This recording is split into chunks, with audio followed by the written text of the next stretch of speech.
1 বছর আগে রাস্তা থেকে এই ডালটা আমি কুড়িয়ে এনেছিলাম। ঝড় বৃষ্টির পরের দিন সকালবেলা রাস্তায় বেরিয়ে দেখি এই টগর ফুলের ডালটা পড়ে আছে। আর এখন এই গাছটার গ্রোথ খুবই সুন্দর হয়েছে আর গাছটায় ফুলও ধরতে শুরু করেছে। কিছুদিন আগেই কাঁকড়ি গাছের বীজ লাগিয়েছিলাম আর কত বড় এখন একটা কাঁকড়ি হয়েছে। কাঁকড়িটা অনেকটাই বড় হয়েছে। আজকে এই কাঁকড়িটাকে আমি তুলে নেব। আর এইটাকে আমি কেটে নেওয়ার পর দেখো কতটা লম্বা হয়েছে এই কাঁকড়িটা।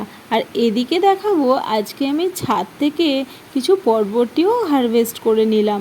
এই বরবটি গাছগুলো থেকে কিন্তু প্রচুর পরিমাণে বরবটি আমি পাচ্ছি।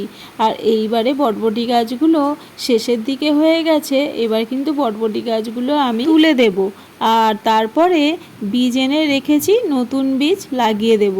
আর তারপরে আবার তার থেকে কিন্তু সেপ্টেম্বর অক্টোবর মাস অবধি ভালোভাবে আমি হারভেস্ট করতে পারবো এই বরবটি। এই গাছ করতে কিন্তু কোনো রকমের কোনো খাটুনি হয় না। এই জন্য আমি গত বছর থেকে এই গাছ বেশি পরিমাণে লাগাতে শুরু করেছি, যাতে খুবই কম যত্নে এবং কম কেয়ারে খুব সহজেই এই গাছগুলো থেকে আমি সবজি হারভেস্ট করতে পারি। আজকে আমি ছাদ বাগান থেকে এতগুলো বরবটি আর একটা কাঁকড়ি হারভেস্ট করে নিলাম। আজকের ভিডিওটা এইটুকুই। আজ আসি, টাটা।